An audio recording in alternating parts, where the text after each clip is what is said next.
Today on Cook's Country, Bridget and Julia make the ultimate Arroz con Pollo. Jack challenges Bridget to a tasting of store-bought whipped topping. And Christie cooks Bridget a Florida favorite, sour orange pie. That's all right here on Cook's Country.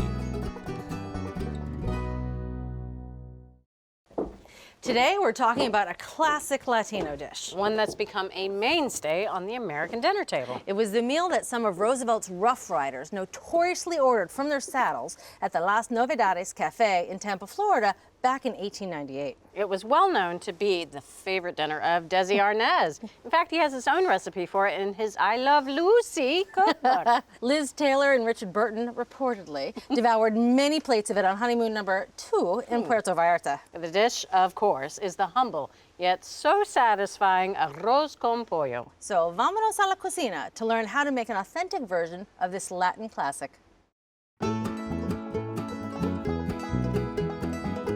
If you grew up eating chicken and rice, you know it's the ultimate comfort food. And like many comfort foods, it's a dish that is deceptively simple. But what we've got here is a bulletproof method for getting perfectly cooked rice and really moist, juicy chicken every single time. Of course, we're talking about arroz con pollo, and that pollo means that we're going to start with the chicken. Now, what we have here are 6 bone-in, skin-on chicken thighs. What I want to do first is pat them dry with paper towels and season them with salt and pepper. Now, this is a teaspoon of salt and a 1/4 teaspoon of pepper. We'll go ahead and flip these over, make sure to season them on both sides. This is one of the cardinal sins that people make, is they don't season their food enough right at the start of cooking. Now, these are going to go into our Dutch oven. I have 1 tablespoon of vegetable oil that's been heating in there over medium heat. So we're gonna let these cook skin side down without moving them around. And that way they'll build some fond on the bottom of the pot. Some of the fat is gonna render too. It's gonna make for a great dish. That's gonna take about 7 to 9 minutes. Now we're going to make the flavor base of arroz con pollo. It's the flavor base for a lot of Latin cooking, and that is, as you know, the sofrito. So the ingredients that go into a sofrito can change from region to region, and this is the Cook's Country sofrito. That's right, it's our sofrito. We have 1 cup of cilantro, and this is both the leaves and the stems. And we have a 1/2 cup of chopped onion, 5 cloves of garlic that we've chopped. I have a teaspoon of ground cumin, and 1 more ingredient that's over there, and that is cubanelle pepper. Now, cubanelle pepper is used often in Latin cooking, and a lot of people make the mistake of substituting a green bell pepper. Cubanelle has a much sweeter flavor and it's perfect for our sofrito. This is 1 cubanelle pepper, and we've stemmed and seeded it and chopped it. All right, let's put the lid on. And now I'm gonna let the processor go for about 20 seconds. I want this to be pretty finely chopped, and I may need to scrape down the sides a couple of times. Let me get the sofrito out of there. That would taste good in almost anything. And we're gonna use it in 2 applications here as well, so aren't you clever? So I need that little bowl. All right, I'm gonna take 2 tablespoons and just reserve it. We're gonna use that a little later on. And for now, all we need to do is wait on the chicken to finish cooking on this first side, and I'm gonna flip it over and let it go on the second side for exactly the same amount of time, 7 to 9 minutes. You can see I flipped the chicken over. It was 7 to 9 minutes on that first side, 7 to 9 minutes on the second side. Oh, that browning means flavor. And you can see it's given off quite a bit of fat to the pot, and that's a good thing. Now we're gonna use some of that. Let's see how much we have in this pot. We only need 2 tablespoons, and that is just about perfect. So I'm gonna add this right back, and we're going to heat that back up on medium heat because I just took it out of the pot. It's nice and hot. I'm gonna go ahead and add 1/2 cup of chopped onion. And we're gonna go ahead and cook this onion about 3 to 5 minutes over medium until that onion starts to soften. But in the meantime, I'm gonna go ahead and remove the chicken skins. That favorite part. From the chicken. Now, we're not going to use the skins in this recipe, but you could, if you wanted to, you could go ahead and continue to render them in a skillet, keep them warm in the oven. They're so crispy, crunchy, you know. Eat them as kitchen snacks. Exactly, but you don't want to eat them right off of the chicken like this because the chicken is still undercooked. Chicken fat and onions. Smells good. We already browned the chicken. Let's talk about the rice. Now, arroz con pollo has a more creamy, kind of cohesive consistency. So we're going to get that by using medium grain rice. And this is authentic to the dish. It's 2 cups of medium grain rice. This has been rinsed.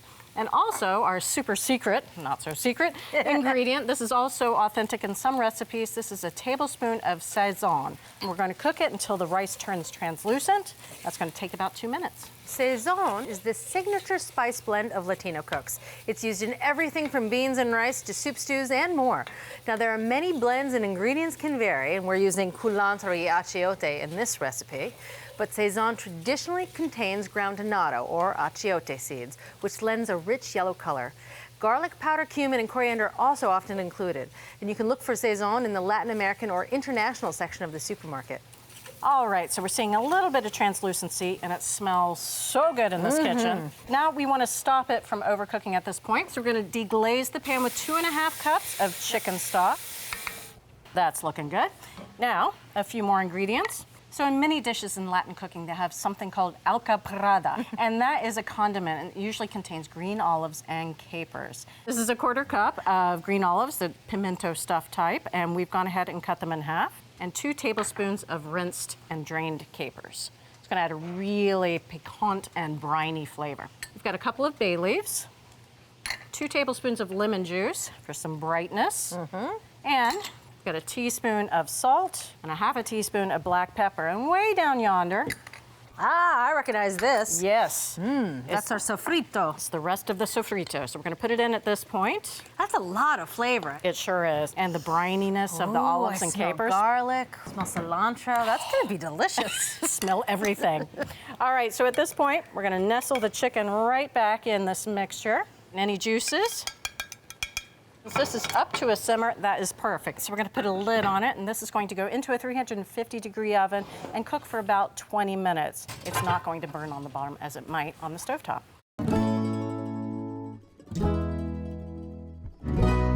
Chicken's still in the oven, and while it's in there, let's talk a little bit about sauce. Let's talk about sauce.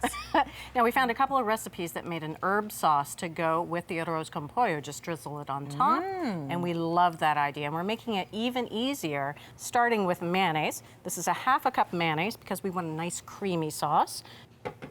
All right, and we have 1½ tablespoons of lemon juice. So, puckery. A little bit of salt, 1/8 teaspoon, and the magic ingredient. The secret 2 tablespoons of sofrito you took out at the beginning. Exactly. So this is going to add tons of flavor. It's really, really packed full of flavor.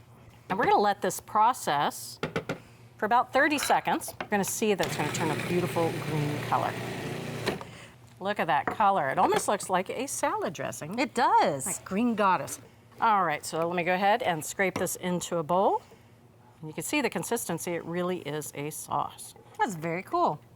Now I'm going to cover this with plastic and put it in the fridge. It's just going to wait on the chicken and the final dish. Yum.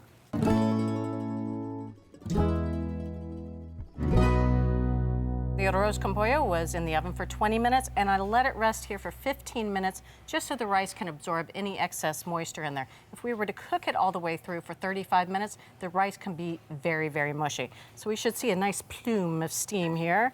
Oh. I'm smelling so many things at once. It Smells delicious. smells amazing. And look at the colors in there. Absolutely beautiful. I'm going to do my best to fish out the 2 bay leaves. I'm going to take a fork and just start fluffing that rice. Look at the texture of that rice. So it's good. Perfection. And now, a 1/2 cup of thawed peas. And look how beautiful that is. That's a looker. All right, so we are ready to eat. Oh, beautiful rice there for you. Look at that. There you go. Chicken thigh. And of course, we have our sofrito sauce that we made earlier and some lemons. I'm excited to try that sauce. What are you going for first? The rice? The rice. Oh, that's got some deep, hearty flavor.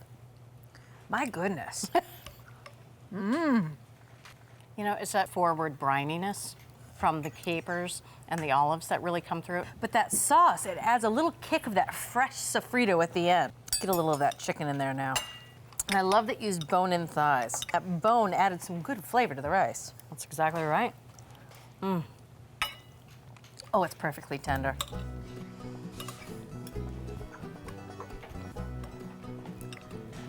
When I'm feeling under the weather, this is what I want. Not chicken noodle soup. I want arroz con pollo. To make our version of arroz con pollo, start with bone-in chicken thighs, medium grain rice, and sazon.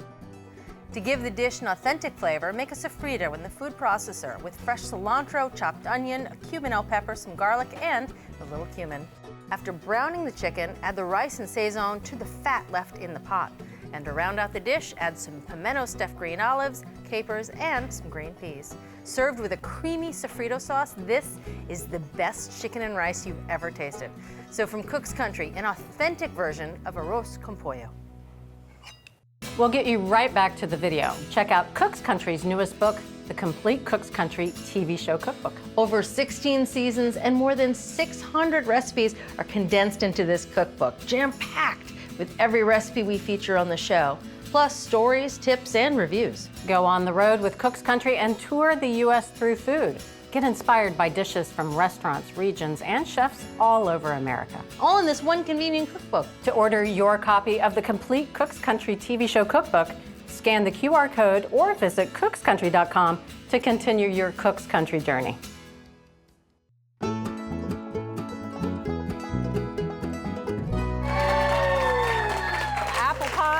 Ice cream sundaes, maybe even hot chocolate. I put whipped cream on just about anything, but Jack's here to tell us if any supermarket whipped toppings can beat homemade. Now, I gotta say, I don't buy whipped cream, I make whipped cream. So you have opinions. I have opinions about this one. If you're gonna buy them, you have two options, and both styles are represented here. You can either get it from the aerosol, so the nitrous oxide is basically whipping it as it comes out of the can, or you can buy it in a tub, which means that it has been whipped at the factory, frozen. There's stabilizers in there to keep the nice bubbles in, and then you take it out of the freezer and you defrost it, and you've got your whipped cream ready to go. I don't mind this tasting at all, though. You want me to just keep talking and you just keep Yes, enjoying whipped cream?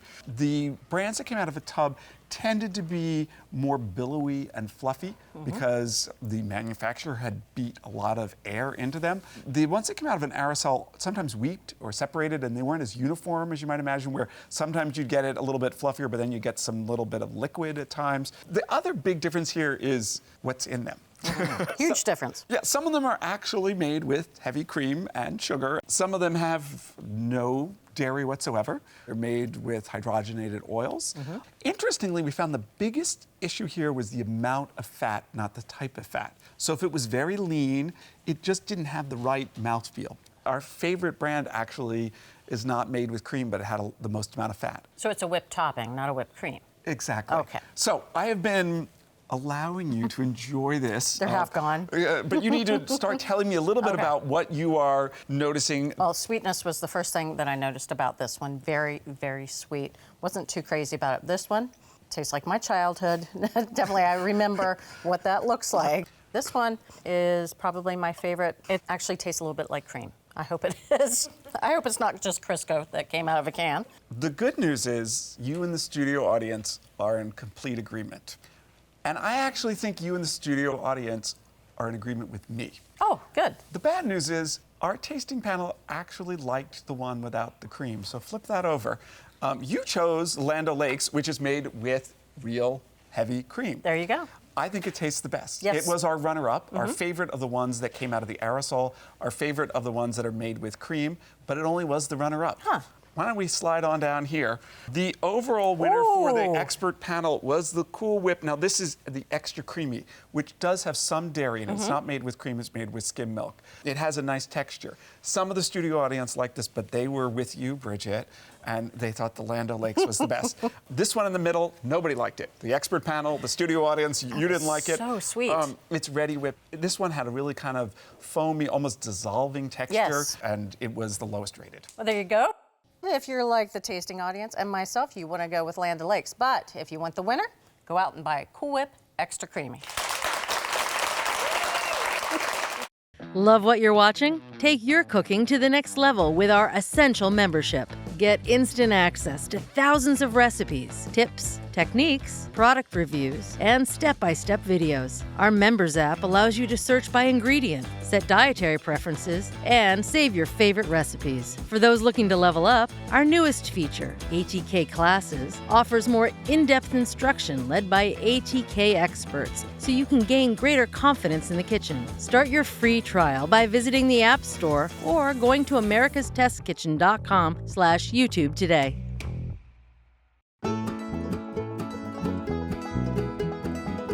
So what do the Fountain of Youth and sour orange pie have in common? Well, both are connected to Spanish explorer Ponce de Leon.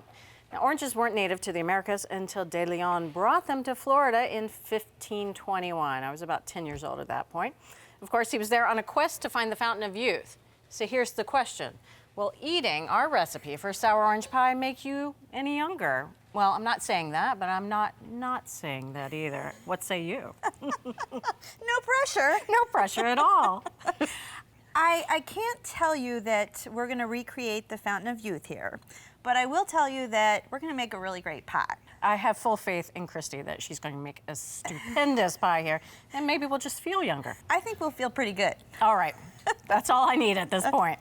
All right, well, northern Florida's sour oranges are way too tart to eat right off the branch. So locals squeeze the juice and then put it into a sweet, creamy, custard-like base that they bake into a crumb crust. So we're gonna start with the crust. All right. Now, Florida's other famous pie, key lime pie, starts... The other famous pie. The other famous one. It starts with graham crackers. But we wanted something a little sweeter to put in the crust to balance out that really sour, tart flavor in the filling. So we started with animal crackers. I have 5 ounces of animal crackers and 3 tablespoons of granulated sugar and just a pinch of salt. Always a good idea. Yes. We're going to process these into fine crumbs. Okay. And that'll take about 30 seconds. Okay, that looks about right.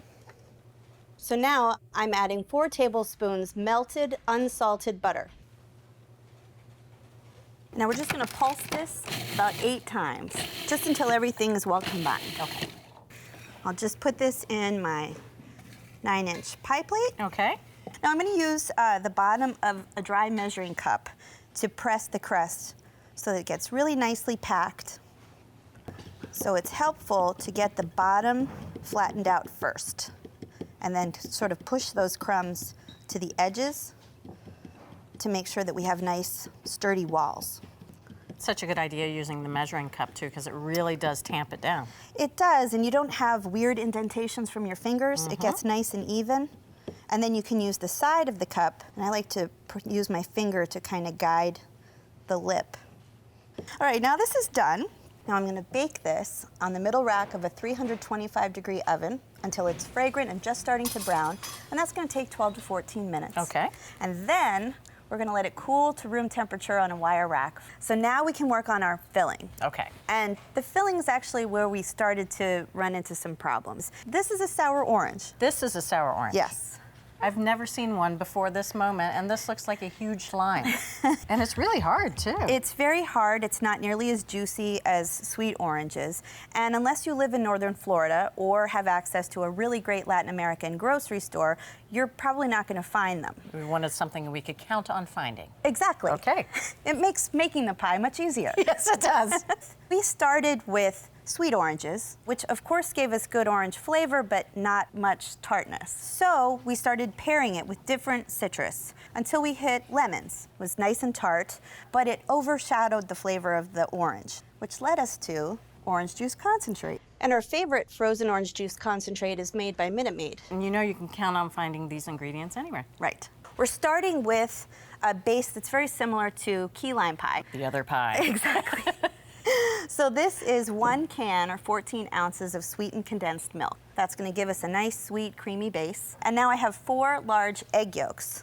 Those are going to add some richness, some structure, and help make the pie really nice and sliceable once it's baked. Now I'll add my 6 tablespoons of orange juice concentrate. And here's our 6 tablespoons of lemon juice. Equal amounts. Exactly. I can remember that. But not equal intensities. I have 2 teaspoons of lemon zest. Tons of flavor in the zest. But I'm only adding 1 teaspoon of orange zest because it tends to be a little more bitter. And then the last ingredient is just a pinch of salt. So I'm just gonna whisk this together. Smells like sunshine and summer and happy things. Sunshine and lollipops. All right, just transfer this to my baked crust. That looks so beautiful. It's so simple. Now I'm just gonna bake this in the same 325-degree oven for 15 to 17 minutes.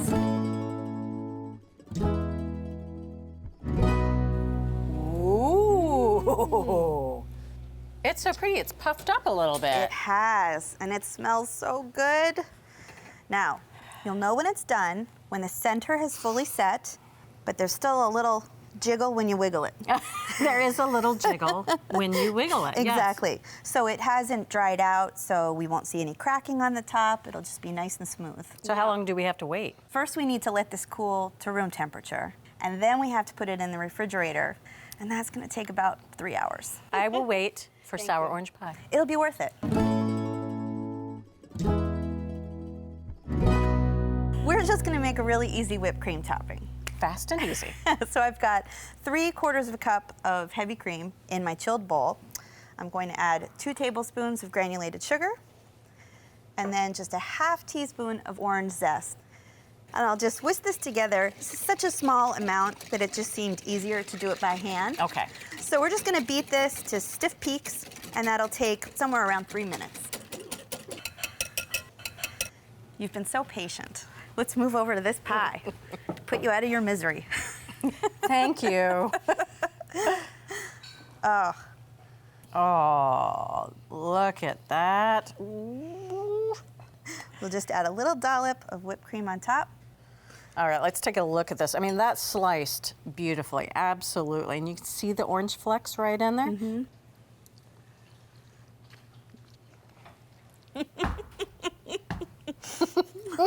Super happy. It's just such a great blend of sweet and tart. This is one of my very favorite pies is lemon meringue pie. I usually order it, and I usually have it as my birthday cake, actually, instead of cake. This has just shoved lemon meringue pie off of my birthday table. It's really complex, and I love that little bit of lemon that you get in the crumb crust.